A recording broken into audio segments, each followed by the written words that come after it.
වර්තමාන ලෝකයේ සිටින විශාලතම හා බලවත්ම හමුදාවන්ගෙන් එකක් වුණ චීනයේ මහජන විමුක්ති හමුදාව අදින් වසර 70කට කලින් ගත්තොත් ගොවීන් කම්කරුවන් වගේ අය එකතු වෙලා හදාගත්ත පුංචි හමුදාවක් විතරයි. ඔවුන්ට ආයුධ කියලා තිබුණේ පරණ රයිෆල් සහ විදේශ සොල්දාදුවන් අත්හැරලා දාලා ගිය ආයුධ විතරයි. නමුත් අද ඒ හමුදාවම ලෝකයේ ඉන්න භයානකම හමුදා බලවේගයක් බවට පත් වෙලා. ඔවුන් විද්‍යා ප්‍රබන්ධ චිත්‍රපටවල තියෙනවා වගේ ආයුධත් මේ වෙනකොට හදලා ඉවරයි. ඒත් ප්‍රශ්නය තමයි මේ වගේ කෙටි කාලයකින් මේ තරම් ලොකු වෙනසක් සිද්ධ වුණේ කොහොමද කියන එක. එක කාලයක විදේශ තාක්ෂණය කොපි කරපු රටක් අද ලෝකයේ තියෙන නවීනතම සහ භයානකම ආයුධ නිෂ්පාදනය කරන නිර්මාතෘවරුන් වෙලා. ඒ විතරක් නෙවෙයි ඔවුන් බොහෝ ශ්‍රේෂ්ඨවලදී ඇමරිකාව වගේ අති ප්‍රබල හමුදා බලවතුන් පවා අභිබවා ගිහිල්ලා. නූතන යුද්ධයේ අර්ථ දැක්වීම මුළුමනින්ම වෙනස් කරන්න පුළුවන් නවීන තාක්ෂණයන්ගෙන් ඔවුන් මේ වෙනකොටත් සන්නහසන්නද්දයි. ඉතින් අද අපි එකින් එක බලමු චීනය විසින් හදලා තියෙන ඒ නවීන භයානක ආයුධ මොනවාද කියලා. මේ ආයුධ දැක්කහම ලෝකේ ඉන්න ප්‍රබලම හමුදා විශේෂඥයන් පවා බයෙන් සලිතවන්නේයි කියලා එතකොට ඔබටම තේරෙයි. මේ වගේ පුදුම හිතෙන ආයුධ එළියට එනකොට කිසිවෙකුට දෙවෙනි වෙන්න අකමැති ඇමරිකාවටත් නිින්ද නැති කරන්නට චීනයට ඇත්තටම පුළුවන් නේද කියලා ඔබටම තේරෙයි. ඒ නිසා මේ වීඩියෝ එක සම්පූර්ණයෙන් බලන්න කියලා අපි ඔබෙන් ඉල්ලා සිටිනවා. අලුත් යාළුවෝ අනිවාර්යෙන්ම subscribe බොත්තම ඔබලා bell icon එකෙත් all option තෝරන්න. චීනයේ භයානකම න්‍යෂ්ටික බියකරු සිහිනයට මුහුණ දෙන්න සූදානම් වෙන්න.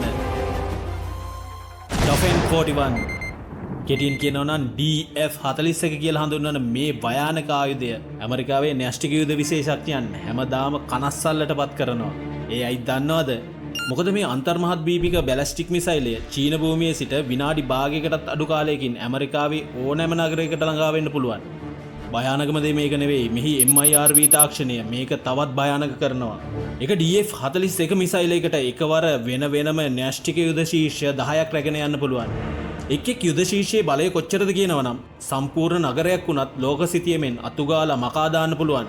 හිතන්න එක මිසයිලයකට එකවර නිව්යෝක්, වොෂින්ටන්, ලොස් ඇන්ජලිස් වගේ තවත් නගර 4ක් විනාශ කරන්න පුළුවන් කියලා. ඒක කොච්චර භයානකද? ඒ විතරක් නෙවෙයි මේකේ ජංගම දියත් කිරීමේ පද්ධතිය තවත් භයානකයි. විශේෂ රෝධ දාසකින් යුත් මේ ට්‍රක් රථය මත සවි කරලා තියෙන මිසයිල ඕනෑම ස්ථානයකදී විනාඩි 15කින් සියල්ල සූදානම් කරගෙන වෙඩි තියන්න පුළුවන්. ඒ වගේම මේකේ නිර්වද්‍යතාවය ඇඟ කිලිපොලා යන හිතා ගන්නවත් බැරි තරම් එකක්. ඒ මොකද කියනවා නම් මේ මිසයිල වලට කිලෝමීටර් 15000ක් දුරට පියාසර කරලා මීටර් 100ක දෝෂ සීමාවකින් ඉලක්කයට පහර දෙන්න පුළුවන්. චීනයේ සතුව අවම වශයෙන් සක්‍රීය DF-41 මිසයිල 80ක් පමණ තියෙනවා. සෑම මිසයිලයකටම එකින් එකට වෙනස් ඉලක්ක කීපයක් එකවර විනාශ කිරීමේ හැකියාව තියෙනවා. ඉතින් මේ නිසා එක වචනයකින් කියනවා නම් මේක චීනයේ විනාශයේ ආයුධය කියලා තමයි හඳුන්වන්නේ. ඔයිල් ගන් විද්‍යුත් චුම්බක රයිෆලය.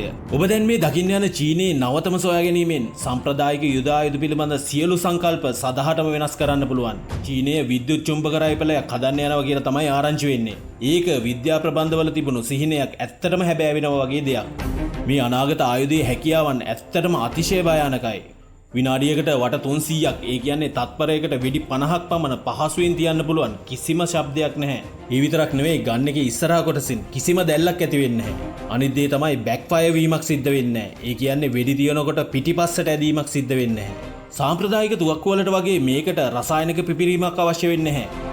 සම්පූර්ණයෙන්ම ක්‍රියාත්මක වෙන්නේ ඉහළ බලති ලිතියම් බැටරි වලින්. නිර්වද්‍යතාවය 100%ක් කිව්වොත් ඒකට කිසිම විවාදයක් නැහැ. මේ ආයුධ සම්බන්ධයෙන් තවදුරටත් සඳහන් කළොත් එහෙම රයිෆලයේ ඇතුළත මිලිමීටර් 25ක විද්‍යුත් චුම්බක කොයිල් 20ක් නැනෝමීටර් මට්ටමින් අණුපිළිවෙලින් ක්‍රියාත්මක වෙනවා. ඒ වගේම මේ විද්‍යුත් උණ්ඩ සාම්ප්‍රදායික ගිනිඅවිවල උණ්ඩවලට වඩා වැඩි වේගකින් ගමන් කරනවා.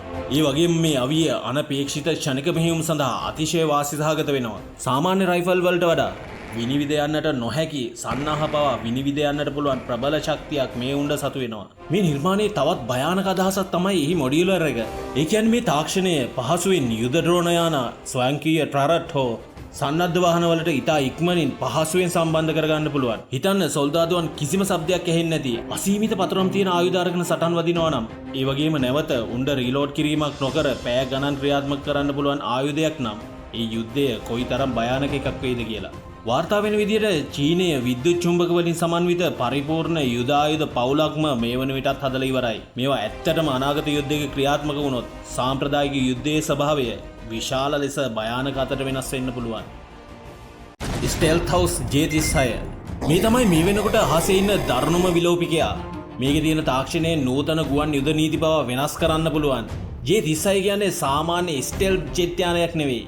මේක ලෝකයේ පළමු සම්පූර්ණ 6 වන පරම්පරාවේ ප්‍රහාරක ජෙට් යානයක්. මේ විප්ලවීය නිර්මාණය වලිගයක් නොමැති පැතලි ඒකාබද්ධ පියාපත් සහ එන්ජින් 3ක සංකලනයක් නිසා ඕනෑම දියුණු රේඩාර් පද්ධතියකින් පවා අදෘශ්‍යමාන වෙනවා. ඒත් ඇත්තටම මේ යානේ භයානකකම තියෙන්නේ වෙන තැනක. මේ යානයට අහසේ පියාසර කරන ගමන් ප්‍රහාරක ඩ්‍රෝන යාන විශාල ප්‍රමාණයක් පාලනය කරන්න පුළුවන්. ඒක කරන්න කෘත්‍රිම බුද්ධියත් ප්‍රධාන වශයෙන් පාවිච්චි කරනවා. ඒ කියන්නේ යුද පිටියේදී මේ යානය එක්තරා ආකාරයක අහසේ තියෙන අනෙක් යුද ගුවන් යානා වාහකයක් වගේම ඒවාට අනදෙන ප්‍රධානීගේ භූමිකාව ක්‍රියාත්මක කරනවා. මේකේ පියාසර පරාසය කිලෝමීටර් 4000කටත් වඩා වැඩි. ඒ නිසා ඉන්ධන පිරවීමකින් තොරව ප්‍රධාන චීන භූමියේ සිට පියාසර කරලා පහසුවෙන් බටහිර පැසිෆික් සාගරයේ ඕනෑම ප්‍රදේශයක යුද මෙහෙයුමක් දියත් කරන්න මේකට පුළුවන්. ඒ වගේම මේකේ PL-21 රැම්ජෙට් කියලා හඳුන්වන ගුවනින් ගුවනට විදින මිසයිල වලින් කිලෝමීටර් 300කටත් වැඩි දුරකින් තියෙන සතුරු ඉලක්ක වලට පහර දෙන්න පුළුවන්. කෙසේ වෙතත් සියල්ලටම වඩා භයානක පැත්ත තමයි AI ඒකාබද්ධ වීම. J-36ට යුද පිටියේදී Tamanටම තීරණ ගන්න පුළුවන්. මේට හරියටම සතුරා නිශ්චය කරගෙන පහර දීමේ හැකියාව තියෙනවා.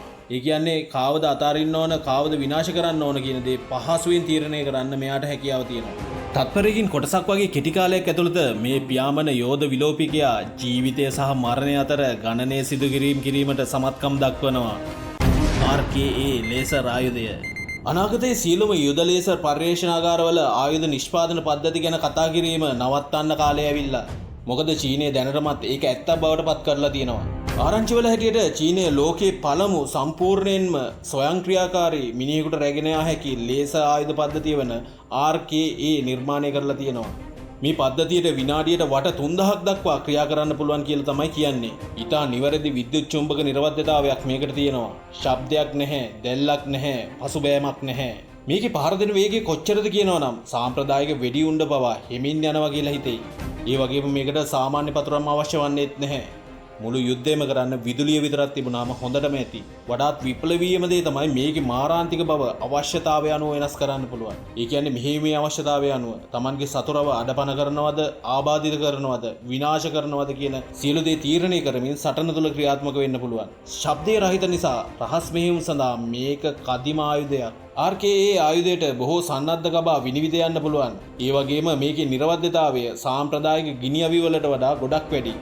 සකසන ලද මූලාකෘති දැනටමත් ඔවුන්ගේ හැකියාවන් තහවුරු කර තියෙනවා.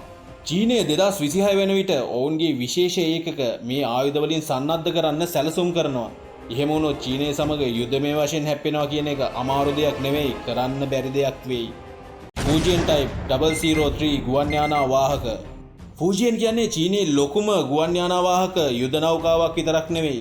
මේක බලය පිළිබඳ යථාර්ථවාදී ප්‍රකාශනයක්. දිගින් මීටර් 320ක් පමණ වෙන, ඒ වගේම ටොන් 80000ක් පමණ බර මේ විශාල පාවෙන යුද වාහක නෞකාව ඇමරිකාවේ ෆ්‍රෝඩ් පන්තියේ සුපිරි ගුවන් යානා වාහක නෞකා සමග කෙලින්ම කරට කර තරඟ කරනවා. මේක අනිත් ඒවාට වඩා වෙනස් වන්නේ චීනයේ නිර්මාණය වන EMALS විද්‍යුත් චුම්බක ගුවන් යානා දියත් කිරීමේ පද්ධතිය නිසායි. මේ පද්ධතිය වලට තප්පර 90ක් පමණ කෙටි කාලයක් තුළ ගුවන් ප්‍රහාරක යානයක් දියත් කරන්න පුළුවන්. ඒක බොහෝ බටහිර ගුවන් යානා වාහක නෞකා වලට වඩා වේගවත්. Fujian යානයට ගුවන් යාන 80ක් පමණ රැගෙන යන්න පුළුවන්. මේ අතර J-20 ස්ටෙල්ත් යානාද ඇතුළත් වෙනවා. මේකේ බඳ ඇතුළු ආරක්ෂිත තට්ටුවට සතුරු මිසයිල් ප්‍රහාර පවා දරා ගන්න පුළුවන් කියලා කියනවා. ඒ වගේම ඒකාබද්ධ ගුවන් ආරක්ෂක පද්ධතියකින් කිලෝමීටර් 200ක විශ්කම්භයකින් උත් ආරක්ෂිත කලාපයක් ක්ෂණිකව හදන්න පුළුවන්.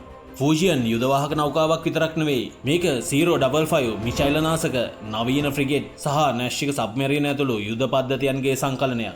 මේ විශ්මිත යුදවාහක නෞකාව සම්පූර්ණයෙන්ම සන්නහසන්නද්ද මෙහෙයුම් වල යොදවලා තියෙනකොට මේකේ ප්‍රහාරක බලය බොහෝ රටවල සමස්ත නාවික හමුදාවලටත් වඩා වැඩි කිව්වොත් ඔබ පිළිගන්නවද? DF-17 හයිපර්සොනික් මිසයිලය. දැන් අපි බලමු මේ භයානක මාරාන්තික ආයුධය ගැන. මේක චීනයේ තියෙන අති ප්‍රබල ආයුධයක්.